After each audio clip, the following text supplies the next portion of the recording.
श्री वल्लभाधीश की जय। श्री गोसाई जी परम दयाल की जय। श्री गिरिराज धरण की जय। श्रीमद् भागवत षष्ठ स्कंद। आज है 11वां अध्याय। पिछले वाले अध्याय में यानी 10वें अध्याय में हमने पढ़ा था कि किस तरीके से वत्रासुर के साथ लड़ने के लिए इंद्र और सारे देवता जो हैं वो आ गए थे और वत्रासुर ने किस तरीके से अपने सारे जो सेना थी उसकी हिम्मत बढ़ाई थी। तो उससे आगे हम आज पढ़ेंगे। आज हम पढ़ेंगे वत्रासुर की वीरवाणी और भगवत प्राप्ति। अथैकादशोऽध्यायः। श्री सुखदेव जी कहते हैं, परीक्षित, असुर सेना भयभीत होकर भाग रही थी। उसके सैनिक इतने अचेत हो रहे थे कि उन्होंने अपने स्वामी के धर्मानुकूल वचनों पर भी ध्यान नहीं दिया।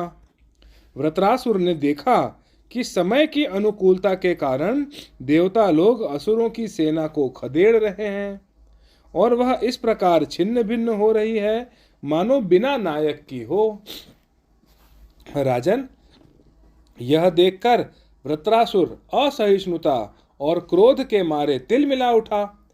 उसने बलपूर्वक देव सेना को आगे बढ़ने से रोक दिया और उन्हें डांटकर ललकारते हुए कहा, क्षुद्र देवताओं, रणभूमि में पीठ दिखाने वाले कायर असुरों पर पीछे से प्रहार करने में क्या लाभ है? ये लोग तो अपने माँ बाप के मलमूत्र हैं, परंतु अपने को शूरवीर मानने वाले तुम्हारे जैसे पुरुषों के लिए भी तो डरपोकों को मारना कोई प्रशंसा की बात नहीं है और न इससे तुम्हें स्वर्ग ही मिल सकता है। यदि तुम्हारे मन में युद्ध करने की शक्ति और उत्साह है तथा अब जीवित रहकर विषय सुख भोगने की लालसा नहीं है तो क्षण भर मेरे सामने डट जाओ और युद्ध का मजा चख लो। परीक्षित, वृत्रासुर बड़ा बली था। वह अपने डील डोल से ही शत्रु देवताओं को भयभीत करने लगा। उसने क्रोध में भरकर इतने जोर का सिंहनाद किया कि बहुत से लोग तो उसे सुनकर ही अचेत हो गए। वृत्रासुर की भयानक गर्जना से सब के सब देवता मूर्छित होकर पृथ्वी पर गिर पड़े, मानो उन पर बिजली गिर गई हो। अब जैसे मदोन्मत्त गजराज नरकट का वन रौंद डालता है, वैसे ही रणबांकुरा वृत्रासुर हाथ में त्रिशूल लेकर भय से नेत्र बंद किए पड़ी हुई देव सेना को पैरों से कुचलने लगा। उसके वेग से धरती डगमगाने लगी। वज्रपाणी देवराज इंद्र उसकी यह करतूत सह न सके। जब वह उनकी ओर झपटा तब उन्होंने और भी चिढ़कर अपने शत्रु पर एक बहुत बड़ी गदा चलाई। अभी वह असह्य गदा वृत्रासुर के पास पहुंची भी न थी कि उसने खेल ही खेल में बाएं हाथ से उसे पकड़ लिया। राजन, परम पराक्रमी वृत्रासुर ने क्रोध से आग बबूला होकर उसी गदा से इंद्र के वाहन ऐरावत के सिर पर बड़े जोर से गरजते हुए प्रहार किया। उसके इस कार्य की सभी लोग बड़ी प्रशंसा करने लगे। वृत्रासुर की गदा के आघात से ऐरावत हाथी वज्राहत पर्वत के समान तिलमिला उठा। सिर फट जाने से वह अत्यंत व्याकुल हो गया और खून उगलता हुआ इंद्र को लिए हुए ही 28 हाथ पीछे हट गया। देवराज इंद्र अपने वाहन ऐरावत के मूर्छित हो जाने से स्वयं भी विषादग्रस्त हो गए। यह देखकर युद्ध धर्म के मर्मज्ञ वृत्रासुर ने उनके ऊपर फिर से गदा नहीं चलाई। तब तक इंद्र ने अपने अमृत स्त्रावी हाथी के स्पर्श से घायल ऐरावत की व्यथा मिटा दी और वे फिर रणभूमि में आ डटे। परीक्षित, जब वृत्रासुर ने देखा कि मेरे भाई विश्वरूप का वध करने वाला शत्रु इंद्र युद्ध के लिए हाथ में वज्र लेकर फिर सामने आ गया है, तब उसे उनके उस क्रूर पाप कर्म का स्मरण हो आया और वह शोक और मोह से युक्त हो हंसता हुआ उनसे कहने लगा।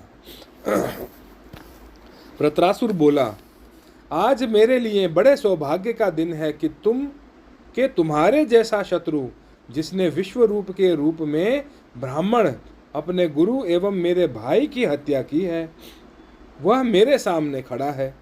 अरे दुष्ट, अब शीघ्र से शीघ्र मैं तेरे पत्थर के समान कठोर हृदय को अपने शूल से विदीर्ण करके भाई से उऋण होऊंगा। आहा, यह मेरे लिए कैसे आनंद की बात होगी। इंद्र, तूने मेरे आत्मवेता और निष्पाप बड़े भाई के, जो ब्राह्मण होने के साथ ही यज्ञ में दीक्षित और तुम्हारा गुरु था, विश्वास दिलाकर तलवार से तीनों सिर उतार लिए, ठीक वैसे ही जैसे स्वर्गकामी निर्दय मनुष्य यज्ञ में पशु का सिर काट डालता है। दया, लज्जा, लक्ष्मी और कीर्ति तुझे छोड़ चुकी है। तूने ऐसे ऐसे नीच कर्म किए हैं जिनकी निंदा मनुष्यों की तो बात ही क्या, राक्षस तक करते हैं। आज मेरे त्रिशूल से तेरा शरीर टूक टूक हो जाएगा।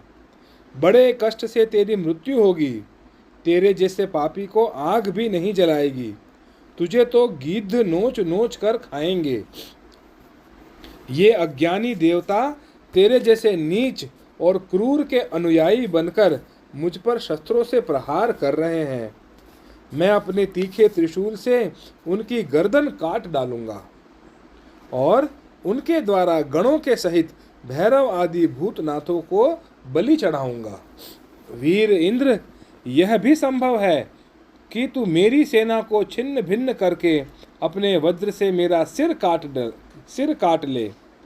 तब तो मैं अपने शरीर की बलि पशु पक्षियों को समर्पित करके कर्म बंधन से मुक्त हो महापुरुषों की चरण रज का आश्रय ग्रहण करूंगा। जिस लोक में महापुरुष जाते हैं वहां पहुंच जाऊंगा। देवराज, मैं तेरे सामने खड़ा हूँ, तेरा शत्रु हूँ। अब तू मुझ पर अपना अमोघ वज्र क्यों नहीं छोड़ता? तू यह संदेह न कर कि जैसे तेरी गदा निष्फल हो गई, कृपण पुरुष से ही हुई याचना के समान यह वज्र भी वैसे ही निष्फल हो जाएगा। इंद्र, तेरा यह वज्र श्री हरि के तेज और दधीचि ऋषि की तपस्या से शक्तिमान हो रहा है। विष्णु भगवान ने मुझे मारने के लिए तुझे आज्ञा भी दी है। इसलिए अब तू उसी वज्र से मुझे मार डाल, क्योंकि जिस पक्ष में भगवान श्री हरि हैं उधर ही विजय, लक्ष्मी और सारे गण निवास करते हैं। देवराज, भगवान संकर्षण के आज्ञा के अनुसार मैं अपने मन को उनके चरण कमलों में लीन कर दूंगा। तेरे वज्र का वेग मुझे नहीं, मेरे विषय भोग रूप फंदे को काट डालेगा और मैं शरीर त्याग कर मुनि जनोचित गति प्राप्त करूंगा। जो पुरुष भगवान से अनन्य प्रेम करते हैं उनके निजजन हैं। उन्हें वे स्वर्ग, पृथ्वी अथवा रसातल की संपत्तियां नहीं देते, क्योंकि उनसे परमानंद की उपलब्धि तो होती ही नहीं। उल्टे द्वेष, उद्वेग, अभिमान, मानसिक पीड़ा, कलह, दुख और परिश्रम ही हाथ लगते हैं। इंद्र, हमारे स्वामी अपने भक्त के अर्थ, धर्म एवं काम संबंधी प्रयास को व्यर्थ कर दिया करते हैं, और सच पूछो तो इसी से भगवान की कृपा का अनुमान होता है, क्योंकि उनका ऐसा कृपा प्रसाद अकिंचन भक्तों के लिए ही अनुभव गम्य है, दूसरों के लिए तो अत्यंत दुर्लभ है।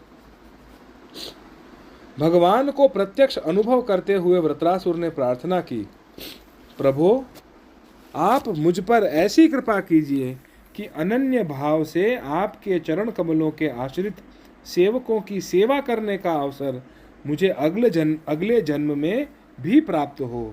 प्राणवल्लभ, मेरा मन आपके मंगलमय गुणों का स्मरण करता रहे, मेरी वाणी उन्हीं का गान करे और शरीर आपकी ही सेवा में संलग्न रहे।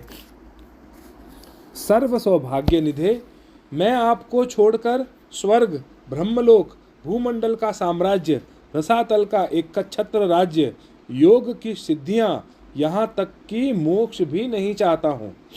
जैसे पक्षियों के पंखहीन बच्चे अपनी माँ की बाट जोहते हैं, जैसे भूखे बछड़े अपनी माँ का दूध पीने के लिए आतुर रहते हैं, और जैसे वियोगिनी पत्नी अपने प्रवासी प्रियतम के मिलने के लिए उत्कंठित रहती हैं, वैसे ही कमल नयन मेरा मन आपके दर्शन के लिए छटपटा रहा है। प्रभो, मैं मुक्ति नहीं चाहता। मेरे कर्मों के फलस्वरूप मुझे बार बार जन्म मृत्यु के चक्कर में भटकना पड़े, इसकी परवाह नहीं, परंतु मैं जहाँ जहाँ जाऊँ, जिस जिस योनि में जन्मूँ, वहाँ वहाँ भगवान के प्यारे भक्तजनों से मेरी प्रेम मैत्री बनी रहे। स्वामिन, मैं केवल यही चाहता हूँ कि जो लोग आपकी माया से देह गेह और स्त्री पुत्र आदि में आसक्त हो रहे हैं, उनके साथ मेरा किसी प्रकार का कभी संबंध ही न हो। इति श्रीमद्भागवते महापुराणे पारमहंस्यां संहितायां षष्ठस्कन्धे वृत्रस्येन्द्रोपदेशो नामैकादशोऽध्यायः। अगले अध्याय में यानी 12वें अध्याय में हम पढ़ेंगे वृत्रासुर का वध।